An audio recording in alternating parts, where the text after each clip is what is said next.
자, 오늘도 새벽에 승리하신 여러분, 주님의 은혜가 여러분 가운데 함께 하실 줄 믿습니다. 자, 오늘도 구호를 같이 한번 힘차게 외치고 또 말씀 듣고 기도합니다. 구준비, 기도하자, 완주하자, 분별하자. 아멘, 할렐루야. 네. 먼저 광고 드립니다. 박순준 권사님, 고 소용임 권사님 전국 입선 예배가 오늘 새벽 예배 마치고 교회에서는 7시에 출발을 해서 원주 세브란스로 이동을 하겠습니다. 그 다음에 우리 이문용 권사님 부인 되시는 여목순 권사님은 오늘 입관 예배가 오후 1시에 있고요, 문상 예배가 또 7시에 있습니다. 함께 참여하셔서 어려움을 겪고 있는, 또 슬픔을 겪고 있는 가정에 큰 위로가 되시기를 간절히 부탁을 드리겠습니다. 자, 오늘 본문의 말씀을 우리가 돌아와 봅니다.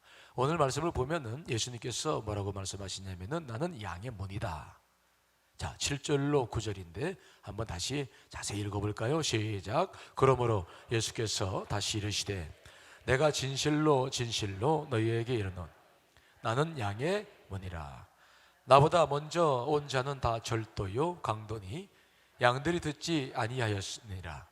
내가 문이니 누구든지 나로 말미암아 들어가면 구원을 받고 또 들어가면 나오며 꼴을 얻으리라. 양의 문이다.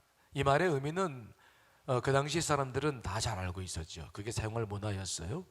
이 사람들은 낮에 양들을 이제 꼴을 먹여서 풀에 꼴을 먹이려고 풀어놓고, 그 다음에 이제 저물어 지면은 임시로 마련한 그러한 막사로 양들을 불러 모으죠. 그때 이제 이 목자가 그 문 앞에 딱 이렇게 서거나 앉아서 양을 들어온 걸 하나하나 이제 분별하는 거죠. 누가 들어왔고 누가 안 들어왔고, 그 속에서 혹시 잘못된 것이 들어오면 안 되잖아요. 그래서 양의 문이 문에 서서 목자가 양들을 분별한다. 그러니까 우리 예수님께서 나는 양의 문이다 라고 이야기했을 때 이것은 자기 양들을 분별하는 것을 말하죠. 그러니까 우리는 지금 분별의 영을 달라고, 내가 분별할 수 있도록 해달라고 주 앞에 기도하며 나아가고 있는데, 중요한 것은 주님께서 먼저 우리를 분별하신다는 것이 중요한 문제입니다. 무슨 말씀이 이해되시나요? 주님께서도 우리를 분별하신다. 누구나 예수 그리스도를 믿고 영접하면 구원을 받는다 라고 하는 기독교 진리는 굉장히 귀한 진리죠. 그건 진리입니다. 하지만 중요한 것은 그렇다고 해서 그분이 우리를 분별하지 않으시냐? 그건 아니라는 거예요. 우리가 모든 것에 분별할 수 있는 능력을 받기 위해서는 주님께서 나를 분별하신다고 하는, 즉 그분을 먼저 통과해야 한다. 예수님께서 양의 문 자리에 있는데 그분을 통과하지 않고 누구나 다 그분의 양이다, 그건 우리의 생각이죠. 주님은 자기 양을 분별한다. 이게 우리가 분별할 때 생각해야 될 중요한 원리 가운데 하나죠. 그러니까 예수 그리스도가 유일한 통로입니다. 주님 안에, 그리스도 안에 들어오는 그 문의 통로는 예수 그리스도 그분밖에는 없죠. 그래서 나를 통하여 구원을 받고, 거기 9절에 보면은 내가 문이니 누구든지 나로 말미암아 들어가면 구원을 받고 또는 들어가며 나오며 꼴을 얻는다, 그런 말입니다. 그러니까 예수 그리스도를 반드시 통과해야 돼요. 그렇지 않으면 이리와 강도입니다. 절도예요. 다른 개구멍 들어가고 예수님이 먼저 와가지고 있고 이제 유대교와 관련된 여러 가지 이야기들 좀 하고 계시고, 하지만 오늘 우리가 이것들을 우리 쪽으로 좀 이렇게 적용을 시켜보면 예수 그리스도를 통과하지 않는 것들이 많이 있죠. 그러면 예수 그리스도를 통과한다는 게 뭐냐? 정확하게 말해서 우리의 죄가 그분의 보혈로 씻겨져야 될 줄 믿습니다. 그게 그분의 문이라는 개념이죠. 우리가 주님 안에 들어가는 길은 그 길밖에 없어요. 십자가의 보혈로 우리의 죄를 씻고 정결함을 입고 그분 안에 들어가는 거죠. 그러니까 나는 양의 문이다 라고 했을 때에 그것은 우리 죄와 깊은 관계가 있어요. 우리가 진정한 회개를 이루어야 한다, 그런 말이죠. 그래서 늘 주님과의 관계 속에서는 내 죄의 문제와 십자가의 문제가 우리에게 중요한 문제다라고 하는 것을 기억해야 되죠. 자, 그런데 우리가 회개를 한다라고 했을 때에 정말 진정한 회개가 이루어졌느냐, 이것은 늘 우리가 고민하는 문제 아니겠어요? 회개는 했어요. 분명히 했어. 근데 우리가 혼동하는 부분이 있는데, 죄를 깨닫는 부분하고 진정으로 회개하는 부분이 뭔가를 혼동할 때가 있어요. 죄를 깨닫는 것은 뭡니까? 우리가 구원받아서 양심이 살아났으니까 이건 죄를 지면 늘 괴롭죠. 깨달아. 근데 중요한 것은 이 깨닫는다고 하는 것이 어떤 시련 때문에, 그러니까 죄를 지었을 때에 내가 그 죄로 인해서 내 스스로의 그런 자각이 있기도 하지만, 대개 보면 그냥 죄를 짓고 합리화시켜 그냥 살다가 그것 때문에 뭔가 시련이 빠져요. 어려움이 와. 그러니까 그 어려움 때문에 그 죄의 자각이 일어날 때가 많은 겁니다. 이해되시나요? 그러니까 내가 죄를 깨닫는다고 했을 때에 그것은 내게 주신 어떤 신앙, 내 안에서 일어나고 있는 주님과의 관계 때문에가 아니라 어떤 시련 때문에, 그냥 잠시 어려우니까, 그러니까 나 이거 죄를 져서 그런가 보다. 죄를 깨달아요. 그리고 죄를 회개하죠. 근데 그때 우리가 죄를 그렇게 어떤 외부적인 영향 때문에, 시련 때문에 이거 죄를 지면 안 되겠네, 이거 안 되겠어, 더 이상 안 돼. 그래서 회개하는 회개는 어떤 문제를 일으키냐면, 상황이 바뀌면 죄의 본성이 또 살아난다는 거죠. 그러니까 우리가 정말 이게 회개냐, 위기를 모면하려고 잠시 내가 죄가 소강 상태에 빠지는, 그러니까 죄의 내 안에서 죄가 극렬하게 일어났던 것이 잠시 멈칫거리는 소강 상태에 빠지는 것뿐이지, 상황이 바뀌어버리면 다시 그 죄의 본성은 다시 일어나서 다시 죄를 지을 가능성이 늘 있는 거죠. 이것이 회개긴 회개예요. 회개긴 회개죠. 왜 죄를 회개해? 어떤 상황에도 회개하는 거죠. 근데 정말 진정한 회개는 뭐냐? 그렇게 임시응변적으로 죄가 잠시 죄를 막 짓고 살던 사람이 조금 지체하고 소강 상태에 빠지는 것이 회개가 아니라 죄의 본성이 회개하는 것이어야 될 줄 믿습니다. 이것을 우리가 기억하지 못하면 우리의 신앙에 있어서 자꾸 이렇게 돌고 돌아요. 돌고 돌아. 이것을 우리가 조금 신학적으로 좀 더 깊이 들어간다면은 예수 그리스도의 보혈과 십자가의 관계예요. 우리가 죄를 용서받는 것은, 죄라고 하는 것은 낱낱이 내가 뭐 훔치기도 하고 욕하기도 하고 뭐 다른 사람을 때리기도 하고, 죄라고 하는 것은 낱낱이 하나하나씩 죄가 있어요. 그러니까 죄라고 하는 것이 통틀어서 한 몫으로 죄다라고 말할 때에는 그건 죄의 본성을 말하는 것이고, 우리가 보통 죄들이라고 했을 때에는 죄가 낱낱이 이것 죄, 이런 죄가 있는 거예요. 여러분 아시죠? 그러니까 우리 같은 경우에는 만일 우리가 죄를 회개했을 때, 회개한다, 어떤 상황이 안 좋아졌을 때 내가 이렇게 살면 안 되지, 그래서 죄를 회개한다는 것은 어떤 낱낱 하나의 죄에 대한 반응이 있을 수 있어요. 이거는 이렇게 하면 안 되겠네. 그래서 우리가 이 죄의 문제에 대해서 움츠러들고 수그러들고 소강 상태에 빠져요. 그건 좋다 이 말이에요. 하지만 이것을 이렇게 용서받는 것은 십자가 보혈로 우리가 받는 거예요. 정말 예수님께서 우리를 위해서 자기 보혈을 흘려주셨어요. 어떤 죄든지 그분이 다 감당하죠. 그런데 그 주님의 보혈만이 아니라 십자가라고 하는 것은 의미가 달라요.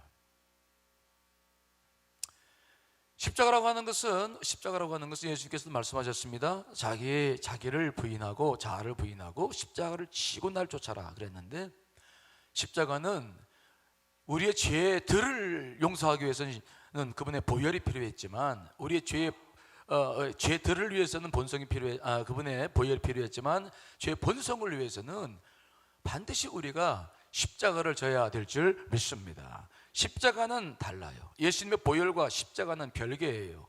예수님이 십자가를 졌기 때문에 보혈이 십자가와 함께 하나가 됐지만은, 더 엄밀히 따져보면 보혈은 보혈이고 십자가는 십자가예요. 무슨 말씀이 이해되십니까? 주님의 보혈은 꼭 십자가의 십자가에 흘렸기 때문에만 보혈이 아니에요. 그분 보혈은 거룩한 거예요. 그분은 우리의 죄를 용서할 수 있어요. 근데 그분이 십자가를 진 것은 죄의 본성까지도 책임을 지셨다는 의미가 더 깊이 그 속에 담겨 있어요. 우리가 회개하는 거에 있어서의 문제는 시련 때문에 잠시 소강 상태에 빠진 것인가, 아니면 정말 자기를 부인하고 내가 십자가에 나를 박아서 못 박아서 제 본성까지 회개한 것인가. 이 부분은 우리가 늘 신앙생활할 때 굉장히 많은 관심을 기울이고 나가야 될 방향이죠. 주님이 우리를 구분하십니다. 양들을 먼저 분별하시죠. 양들을 분별한다고 했을 때에 그분께서 원하시는 게 뭘까? 그저 내가 잠시 죄의 소강 상태에 빠지는 거, 그것이 아니고 정말 주님을 사랑하고 그분의 그 사랑 때문에 이제는 그렇게 나아갈 수밖에 없어요. 우리는 부족하니까 양심의 가책을 받고 잠시 위기 시련, 그래서 양심의 가책을 받아가지고 그렇게 시작하는 거, 그거 나쁜 건 아니고 그럴 수밖에 없어요. 하지만 우리가 점점 주 앞에 깊이 들어가서 이제는 어떤 상황이 아니라 할지라도 주님께서 원하지 않으시는 일이니까 주님께서 좋아하지 않고 하지 말라 하신 것이고, 또 내가 또 주님을 사랑하는 것이니까 정말 우리가 내 죄의 본성이 주 앞에 회개되는 그 날이 속히 와야 될 줄 믿습니다. 주님의 분별은 거기에 있어요. 여러분들이 임시적으로 지금 죄를 회개하고 어떤 시련 때문에 마치 신앙생활을 잘하는 것처럼, 또 주 앞에 서 있는 것처럼 나는 모르고 그렇게 서 있을 수 있으나 주님은 양을 잘 아시죠. 주님은 내 양이기 때문에 다 양들의 이름도 알고 양들이 어떤 상태인지도 알고 그 양을 다 분별하는 거죠. 그래서 우리가 받으려고 하는 그 분별의 영이라고 하는 것은 진정한 회개를 통해서 우리에게 부어지는 것이지, 임시 방통을 위해서 잠시 내가 그저 위기난 몸이 나고, 그러나 내 뜻, 내 자아 본성은 계속 내 자기를 위해서 달려가고 잠깐 주님의 은혜를 이용하고 그분께서 내게 주어길 바라고 하는 이러한 옅은 회개를 가지고는 분별의 영을 받기가 대단히 어렵다. 그렇다고 해서 이 분별의 영은 그럼 못 받겠네, 그렇지는 않죠. 왜냐하면 주님께서는 우리에게 어떤 완전한 구원이라고 하는 것이 시간적인 것이 필요하다는 것을 알기 때문에 다 잘 알죠. 하지만 우리 죄의 본성이 무너지지 않을 경우에는 계속해서 우리는 많은 시련과 어려움을 또 겪을 수밖에 없는 거죠.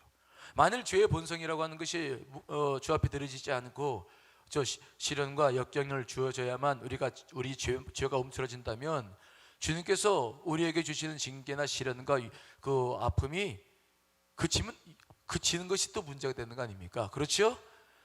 우리는 평안을 원하지만 내 본성이 그치지 않는다고 한다면 그거 정말 죄의 본성을 내려놓게 하기 위해서는 계속 시련을 줘야 되는 거예요. 예수님께서 우리가 계속 시련 속에서 살아가야만 되는 겁니까?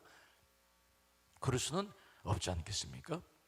여러분, 우리가 정말 주님 앞에 주님이 나를 분별한다는 생각을 가지고 우리의 삶을 주 앞에 먼저 들이시기를 간절히 축원합니다. 과감하게 분별할 수 있도록, 정말 내 삶이 어떤 삶인가를 분별케 할 수 있도록 주님께서 나를 분별하신다. 굉장히 어려운 이야기지만 부족한 대로 지금 주님 저는 이렇게밖에는 안 되고 있습니다. 여러분,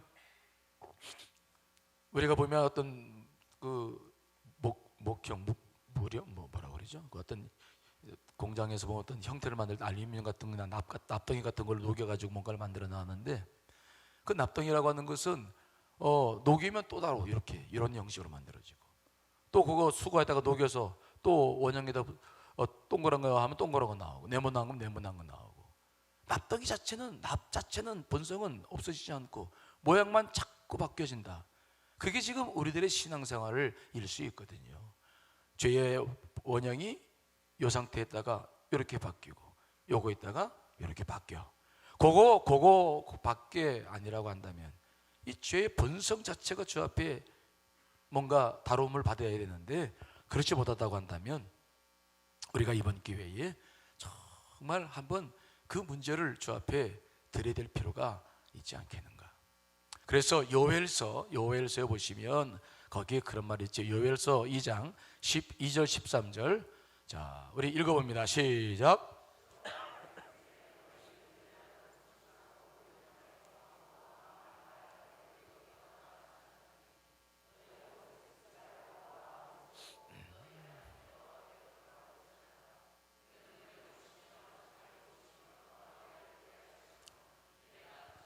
뜻을 돌이켜 재앙을 내리지 아니하시나니. 옷을 찢지 말고 뭘 찢으라고요? 마음을 찢으라고. 죄의 곧 모양만 찢지 말라는 거예요. 이거 언제까지 계속 옷만 찢어서, 그거 말고 마음을 찢어라. 정말 죄의 본성이 주 앞에 드러나야 돼요. 죄의 본성이. 시간이 좀 걸리겠죠. 하지만 주님께서 원하시는 것은, 주님께서 우리를 분별하실 때의 중요한 기준은 그거죠. 그래서 늘 이 마음이 찢어질 때에 주님의 역사는 반드시 일어나더라고요.